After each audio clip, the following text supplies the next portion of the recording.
अस्सलामुअलैकुम। आप लोग मेरे साथ देख रहे हैं साइकी स्पॉटलाइट। तो आज का जो हमारा लेक्चर है वो है स्ट्रेस। हम बात करेंगे स्ट्रेस पर। स्ट्रेस क्या होता है, स्ट्रेस को मैनेज कैसे करते हैं, स्ट्रेस की कॉजेज़ क्या होती हैं और स्ट्रेस के बॉडी के ऊपर इफ़ेक्ट्स क्या होते हैं और हाउ टू और इसका आउटकम बॉडी के ऊपर क्या आते हैं और इसे कम कैसे करते हैं। तो सबसे पहले हम जानते हैं कि स्ट्रेस क्या होता है। देखिए, स्ट्रेस का मतलब ये होता है दबाव। हमारे ऊपर जब काम का प्रेशर ज़्यादा हो जाता है या काम का लोड ज़्यादा हो जाता है और हमारी एबिलिटी कम हो जाती है, तब हमें किसी भी चीज़ का स्ट्रेस होता है और स्ट्रेस वेरी करता है। फॉर एग्ज़ाम्पल स्ट्रेस, जैसा कि अगर मैं स्कूल के हवाले से देती हूँ एग्ज़ाम्पल, तो जैसे कि एकदम से हमारी डेट शीट आ जाती है और फाइनल एग्ज़ाम्स आने लग जाते हैं, तो हमारी तैयारी ज़रा कम होती है। हमें पता होता है कि हमने ये भी तैयार करना है, ये भी तैयार करना है। हमारी एबिलिटी कम होती है लेकिन वर्कलोड ज़्यादा होता है। तो इट सिंपली मीन्स कि स्ट्रेस तब होता है जब हमारे ऊपर काम का प्रेशर ज़्यादा हो जाता है, हमारे ऊपर काम का लोड ज़्यादा हो जाता है और हमारी एबिलिटी या हमारी कैपेसिटी उसको करने के लिए कम पड़ जाती है, तो होता है स्ट्रेस। तो स्ट्रेस बेसिकली डिफरेंट तरह का होता है। स्ट्रेस वेरी करता है person to person, age to age. छोटे बच्चों का डिफरेंट किस्म का स्ट्रेस होता है, बड़े बच्चों का डिफरेंट स्ट्रेस होता है, बड़े स्टूडेंट्स का डिफरेंट स्ट्रेस होता है। और एक मैरिड इंसान का अलग स्ट्रेस होता है, अनमैरिड इंसान का अलग स्ट्रेस होता है। ठीक है, तो अब स्ट्रेस को मैनेज कैसे करते हैं। बेसिकली हमें ये जानना है कि स्ट्रेस जो है आता कहाँ से है। अब देखिए, स्ट्रेस जो है हमें हमारी परसेप्शन से आता है। अब परसेप्शन क्या होती है, किसी भी चीज़ को देखना, यानी कि हम उसे मतलब चीज़ों को देखने का हर किसी का नज़रिया होता है कि हम किसी चीज़ को किस तरह से ले रहे हैं। कोई लोग बहुत ही पॉजिटिव होते हैं और न्यूट्रल लेके उस चीज़ को लेके चलते हैं, वो उसको उसी तरह से परसीव करते हैं। फिर बात आती है कि थिंक, हम उस चीज़ को अपने अंदर थिंक कैसे करते हैं। फॉर एग्ज़ाम्पल, दो बंदे काम पे जाते हैं।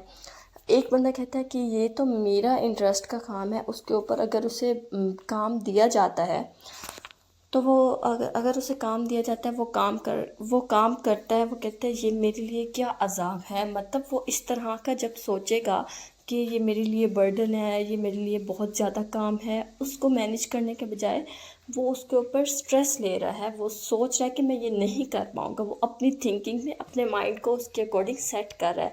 हालांकि अगर वो ये सोचे कि ये तो मैं इसे कर सकता हूँ और ये थोड़ा सा ज़्यादा टाइम लेगा, या मैं इसे किसी के साथ शेयर करके हेल्प करके अगर मैं इस काम को कर लेता हूँ, तो वो स्ट्रेस को मैनेज कर सकता है। According to our interest, according to our mindset, according to our thought, according to our perception vary करता है कि स्ट्रेस को हम कितना लेते हैं, अपने ऊपर किस तरह से उसका इफेक्ट होने देते हैं या किस तरह से हम उसको आउटकम कर देते हैं। अब स्ट्रेस जो है हमें घर से भी मिलता है। हाँ, कॉमन जो स्ट्रेस होता है वो घर से भी मिलता है। पेरेंट्स की सेपरेशन हो जाए, डाइवोर्स हो जाए, तो उसका बच्चों के ऊपर बहुत बुरा असर पड़ता है और ये वाला असर फिर उनकी सोशल लाइफ पे भी पड़ता है। अब्यूज़ हो जाए बच्चा या उनको इमोशनल सपोर्ट ना मिल रही हो, अगर सिंगल पेरेंट है उसकी परवरिश करने वाला, तो भी उसको मतलब स्ट्रेस हो सकता है। बहुत सारे कॉमन रीजंस हैं स्ट्रेस की। स्ट्रेस अगर फॉर एग्जांपल कोई लाइफ में ऐसी सिचुएशन आ गई है, किसी लव वन की डेथ हो जाती है या किसी और new school, new town, new जगह हमें मूव करना पड़ जाता है, कोई इंसान को कोई बीमारी हो गई है, इलनेस हो गई है या हॉस्पिटलाइजेशन हो गई है, कोई डिज़ास्टर आ गया है, ये स्ट्रेस की वजह है। सिचुएशन कोई स्कूल में हो सकती है, किसी क्लास फेलो के साथ नहीं बन रही, जिस फेलो के साथ आपका ग्रुप वर्क है वो आपका काम नहीं कर रहा, आपके ऊपर काम का है प्रेशर, तो आप उसको डिस्कस करके आप मैनेज कर सकते हैं। आप कोई टीम चेंज कर सकते हैं, कोई स्कूल में ग्रुप चेंज कर सकते हैं। आपकी अगर होमवर्क ग्रेड्स आपके अच्छा रिजल्ट नहीं आ रहा तो वो स्ट्रेस बन सकता है।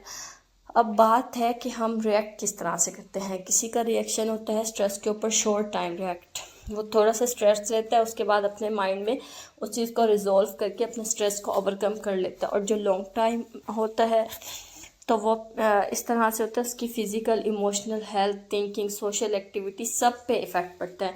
और अगर फ़िज़िकल की बात करते हैं फिज़िकल में जो है ना कार्डियोवैस्कुलर डिजीज़ हो सकती है। बॉडी हमारा इस तरह से चेंज हो सकता है कि हमारी ऑक्सीजन हमें सफोकेशन होने लग जाती है। इस तरह से हमारे फिज़िकल चेंजेस भी इससे अकर हो सकते हैं। और जो मेन हमारा साइकोलॉजिकली रिएक्ट आता है वो हमारे थॉट्स में डिफ़िकल्टी आ जाती है। हम बहुत मुश्किल से कोई चीज़ सोच रहे होते हैं, कोई न्यू आइडियाज़, कोई न्यू स्किल या न्यू क्रिएटिव थिंग हम नहीं कर पा सकते। हमारी मेमोरी प्रॉब्लम्स हो रही होती हैं, हमें कोई काम करने में दिक्कत आ रही होती है, हमारी फीलिंग्स अच्छी नहीं होती, हम थके थके, हमें गिल्टी फील हो रहा होता है। हम मतलब ये स्ट्रेस के वो आउटकम है जब हम उसको मैनेज नहीं करते और स्ट्रेस हम उसको ओवर स्ट्रेस कर लेते हैं, तब ये फीलिंग्स आती हैं। और उसके बाद हमारे बिहेवियर में डिफरेंट किस्म का चेंजिंग्स अकर होते हैं। हम दूसरों को ब्लेम करना शुरू कर देते हैं, इरिटेट हो जाते हैं, किसी की बात को सुनना पसंद नहीं करते, खुद बताना पसंद नहीं करते। तो इस तरह के जो स्ट्रेस के रिएक्शंस हैं वो हमारी लाइफ में इस तरह से असर करते हैं। तो हमें चाहिए कि हम स्ट्रेस को मैनेज करना सीखें। फॉर एग्ज़ाम्पल कोई वर्क प्लेस है, उधर आपको आपकी टीम में काम बताया गया है और आपको लग रहा है कि आप उसको आपके लिए वो ज़्यादा है, आप वो नहीं कर पा रहे, तो आपके मैनेजर को चाहिए कि वो एक टीम बना दे और उस टीम में आप मिलकर आधा आधा काम शेयर करें, तब आपका स्ट्रेस कम हो जाएगा। इसीलिए अगर स्कूल के बच्चों की बात की जाए, अगर उनको स्ट्रेस है तो टीचर को उनकी स्टूडेंट की साइकी को समझना चाहिए। इन द अर्ली टाइम उनको पेपर की प्रिपरेशन करवाना शुरू कर देनी चाहिए। इस तरह से स्ट्रेस को मैनेज करना सीखना चाहिए। बेसिकली स्ट्रेस तब होता है जब हमें लगता है कि हमारे पास ये एबिलिटी नहीं है कि हम इस काम को कर पाएंगे, और हम फिर उसके बारे में सोचते हैं, हमें मज़ीद स्ट्रेस होता है। ये इस सोचने के बजाय हमें चाहिए कि हम उस पर वर्क करें, हम न्यू आइडियाज़ सोचें, उसका सल्यूशन ढूंढें और स्ट्रेस को जल्द से जल्द कम करें। तो ये था हमारा आज का लेक्चर, मैनेज हो सकता है स्ट्रेस। अगर आपको कोई क्वेश्चन है तो आप कमेंट सेक्शन में ज़रूर पूछिए, और मेरे कल आने वाले टॉपिक को हम डिस्कस करेंगे न्यू लेक्चर में। अल्लाह हाफिज़।